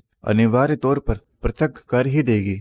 जैसे मेरी माँ ने मुझे इतना कष्ट सहन करके जन्म दिया था, अब वह कहाँ है और मैं कहाँ हूँ। जैसे पक्षी अपने विश्राम वृक्ष पर इकट्ठे होते हैं किंतु फिर नाना दिशाओं में उठ जाते हैं, यही प्राणियों की दशा है। उनका भी वियोग अवश्यंभावी है। जैसे पक्षी अपने विश्राम वृक्ष पर इकट्ठे होते हैं किंतु फिर नाना दिशाओं में उड़ जाते हैं, यही प्राणियों की दशा है। उनका भी वियोग अवश्यंभावी है। और क्योंकि यह संसार इसी प्रकार परस्पर एक दूसरे की वंचना करता हुआ गतिमान है, इसलिए संयोग के समय किसी भी चीज को अपना समझना भयावह है। क्योंकि यह ऐसा ही है, इसलिए मित्र, शोक मत करो, वापस लौट जाओ। यदि मन नहीं ही माने तो जाकर फिर वापस चले आना, बिना मुझे कुछ और कहे। कपिलवस्तु के लोगों से जाकर कहना कि उसके लिए जो तुम्हारा स्नेह है उसे छोड़ दें, क्योंकि उसका निश्चय दृढ़ है। जब स्वामी और सेवक के बीच की यह बातचीत कंटक ने सुनी तो उस श्रेष्ठ अश्व ने अपनी जीवा से स्वामी के चरण चाटे और आंखों से गरम गरम आंसू गिराए। उस हाथ से जिसकी उंगलियां जुड़ी हुई थी, उस हाथ से जिसमें मंगल स्वस्थित अंकित था, उस हाथ से जिसकी हथेली अंदर को थी, गौतम ने उसे शपथ पाया और एक मित्र की तरह संबोधित करके कहा, कंटक, सहन कर, अश्रु मत बहा, तेरा परिश्रम शीघ्र ही सफल होगा। जब छन्न ने देखा कि जब शीघ्र विदा होना ही होगा तो उसने गौतम के उस परिव्राजक रूप को नमस्कार किया। कंटक और छन्न से विदा लेकर गौतम भी अपने मार्ग पर चल दिए। छन्न ने जब देखा कि उसका स्वामी राज्य त्याग कर परिव्राजक का वेश धारण किए चला आ रहा है, उससे न रहा गया। वह अपने हाथ उठाकर जोर से चिल्लाया और जमीन पर गिर पड़ा। जब उसने पीछे मुड़कर देखा, वह एक बार फिर जोर से चिल्लाया। उसने अपने कंटक के गले में हाथ डाले। वह निराश और भग्न हृदय फिर अपने मार्ग पर आगे बढ़ा। रास्ते में कभी वह चिंतित हो उठता, कभी पश्चाताप करता, कभी लड़खड़ाता, कभी गिर पड़ता। इस प्रकार स्नेह वृद्धीन हृदय से उसने रास्ते भर नाना तरह की बातें की। वह स्वयं नहीं जानता था कि वह क्या कर रहा है। छन्न की वापसी। स्वामी के वनगमन के बाद वापस लौटते समय छन्न ने अपने दुखी मन का भार हल्का करने का भरसक प्रयास किया। उसका दिल इतना भारी था कि जिस दूरी को वह पहले एक दिन में पूरा कर लेता था, जब अपने स्वामी के वियोग की चिंता करते करते उसी दूरी को पूरा करने में उसे 8 दिन लगे। कंतक यद्यपि वह अभी भी देर पूर्वक चला जा रहा था, किंतु वह अत्यंत कालांत और शांत हो गया था। निसंदेह वह अभी भी अलंकारों से अलंकृत था, तो भी स्वामी वीन होने के कारण सर्वथा तेज वीन हो गया था और जिस दिशा में उसका स्वामी गया था उधर घूम घूम कर बड़े ही शोक संतप्त स्वर में वह बार बार हिनहिनाया। यद्यपि वह धूधा से परेशान था, तो भी उसने पहले की तरह न रास्ते भर घास चरी और न पानी पिया। अंत में दोनों उस कपिल वस्तु पहुंचे जो सिद्धार्थ के चले जाने के कारण एकदम सुना हो गया था। वे दोनों भी प्राणविहीन शरीर की तरह ही वहां पहुंचे। पद्मा पुष्पित जलाशय थे, फूलों से लदे हुए वृक्ष थे, किंतु नागरिकों के हृदय प्रसन्नता से शून्य थे। 30 विहीन आंखों में अश्रु लिए हुए जब उन दोनों ने कपिल वस्तु में प्रवेश किया तो उन्हें सारा नगर अंधकार व्रत प्रतीत हुआ। जब लोगों ने सुना कि शाक्य जाति के उस अभिमान को बिना साथ लाए वे दोनों अकेले लौटे हैं, तो लोगों की आंखें आंसू से बरसने लगी। आवेश से उन्मत्त हुए लोग छन्न का पीछा कर रहे थे और आंसू बहाए हुए चिल्ला रहे थे, जाति और राज्य का गौरव राजकुमार कहाँ है? जहाँ वह नहीं है वह नगर हमारे लिए जंगल है, और जिस जंगल में वह है वह जंगल ही हमारे लिए नगर है। सिद्धार्थ विहीन नगर का हमारे लिए कोई आकर्षण नहीं। स्त्रियां खिड़कियों पर आकर जुट गई। वे एक दूसरे को कह रही थी, राजकुमार लौट आया है। लेकिन जब उन्होंने देखा कि घोड़े की पीठ नंगी है, उन्होंने खिड़कियां बंद कर ली और जोर जोर से विलाप करने लगी। परिवार का विलाप। शुद्धोधन के परिवार के लोग बड़ी उत्सुकता पूर्वक इस बात की प्रतीक्षा कर रहे थे कि संभव है छन्न सिद्धार्थ को समझा बुझाकर वापस लाने में सफल हो जाए। राजकीय अस्तबल में प्रवेश करते ही कंतक बड़े ओर से हिनहिनाया। इस प्रकार उसने महल के लोगों को अपना दुख व्यक्त कर दिया। जो लोग राजमहल के भीतरी भाग में थे उन्होंने सोचा क्योंकि कंतक हिनहिना रहा है इसलिए राजकुमार वापस आ गया होगा, और वे स्त्रियां जो दुख के मारे होश हवास बुलाए बैठी थी अब प्रसन्नता से पागल हो गई।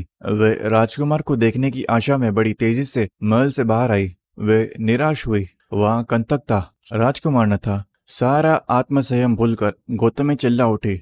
वह बेहोश हो गई।